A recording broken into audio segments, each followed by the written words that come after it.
Can you tell us a story about how you start to make money with your bar business? Wow, how did I do this? So I was working as a bartender, like managing a restaurant. I've been doing hospitality since I was 18. At the time I found Access, I was 38. I was separated from my second husband. I was starting over again.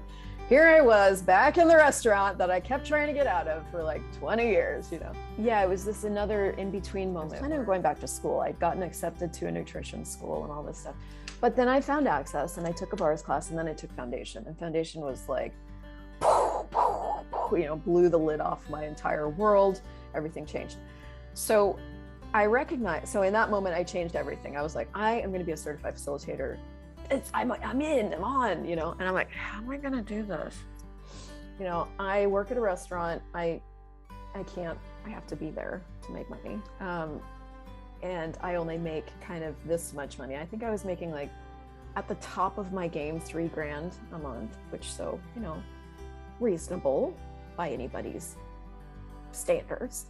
And yet I wanted this huge life shift. So I was like, how am I going to, what else is possible was really the question I started asking. Like, what else can I do here? So I recognized that I knew how to do bars. I didn't really have a big interest in bars. And I think this is important to say because I hear some people say, I like getting my bars run, but I don't really want to teach it. And I was like, yeah, I didn't either. But what I did want was more money and I wanted to live different. So I'm always honest about that because it doesn't really matter if you're a huge fan or not a huge fan, or it doesn't really matter. It's like, what means, methods, and modalities can you use to change your life? So I recognized I could do bars and I wasn't going to be a bars facilitator, but then I recognized that if I chose to be a bars facilitator, I could facilitate the class. So I saw some financial possibilities there. That is always the first step to starting to make money with something, is going, what can I do with this? Then realized I didn't have anybody that knew about bars. Like, how was I going to do this? So the first thing I recognized is that I needed people with heads. It was as deep as the thought went. I'm like, I need people that have heads to put them in my hands so that we can do this thing called bars. This is how deep and meaningful my conversations with myself are. So I was like, okay, well, I'm around people with heads. I see heads here. So how do I do this? So I just started with like the people that I was kind of closest to, the people I was working with. And I was like, I was totally uncomfortable because I didn't know how to explain bars. I didn't even really like bars that much. But I was like, hey, I just learned this new thing. Do you want to try it? Yeah, when? And so the people that were like super into change and all that stuff were like, yes, what is this? You know, that's the thing about seekers, is the moment you bring up Access or bars, the people that are looking light up. They're like, yeah. And the people that have no interest don't. And so it's actually incredibly easy because you don't have to sell it. Even we were in Cali, Colombia, like a month or two ago.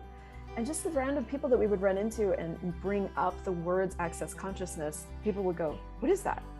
Like, there's something in the energy of bars and access consciousness that doesn't need explanation. So that's all I did. I just started putting my hands on heads for free. I'm like, just come over, I'll do this thing. I said, I don't know how much I'm charging yet. I just need to start. So I started doing free things. And then I think I started charging like $20 for just something. And then I think I raised my prices to $40. But I was still only had like a client or two or three, I don't know. It was not that many. And then one day, I think they had assigned calling the new bars facilitators to the certified facilitators, and I got a call from a certified facilitator in BC. And she's like, I was just about to go work, so I was in a rush. I didn't really have a lot of time. And she's like, hi, this is da-da-da-da-da from BC. And I'm like, oh my God, hi, weird, random, I like it. And I said, I don't have a lot of time. And she's like, well, is there anything I can contribute to you or your business? And I was like, and then I told her the story. I'm like, I don't know, it's really hard. I live in a small town. It's mostly humans here. I don't know, and I can't. And she's like, well, what if you started asking this question? what energy, space, and consciousness can me and my body be to be the energy, space, and consciousness of a global business right here with total ease? Furiously scribbling this, And I was like, thank you. Yeah, I'll do that. And that's all I changed. I just started asking what energy, space, and consciousness can me and my body be to be the energy, space, and consciousness of a global business right here in small town Kincardine with total ease, and everything that doesn't allow it. So times a gazillion, I destroy and create it all, right, wrong, good, bad, pod, all nine shorts, boys, poets, and beyond. I put it on a Post-it note right by on my desk. I just, I don't know how many times I asked it. And then, you just live. And I was living, and I went and got I got myself a massage. I don't get massages. I don't know. I said yes. I went and got this massage and ended up speaking to this lady about bars. And she was just in tears, like in tears of relief that bars existed.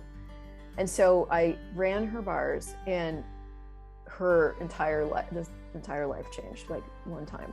And she became the connector that my business needed to tell everybody else about bars. And my business just started to grow. And that was that. Like, as soon as I was willing to like be global instead of be small town, I'm limited by the small town. I can't because of the small town. I don't know very. As soon as I started to choose to be something different, all these different possibilities showed up, and she was one of them. And that's the thing about your business. It doesn't really take a lot of people. It literally takes like one or two raving fans to just explode things in a really different way. And so Gary Douglas says, ask for 30 to 40 connectors for your business. It only took one for me. So 30 to 40, what would that create?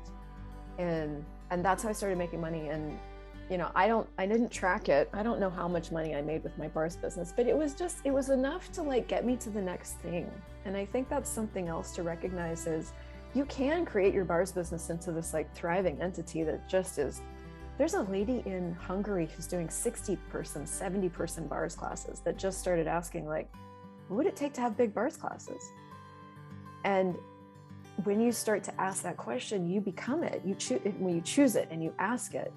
And so you can have that. You can have whatever you want. I just really wanted enough to get to the next choice and to the next choice. And so that's how I created it. But, what do you want to have? What can you ask that and choose that would allow it to show up with a lot of ease?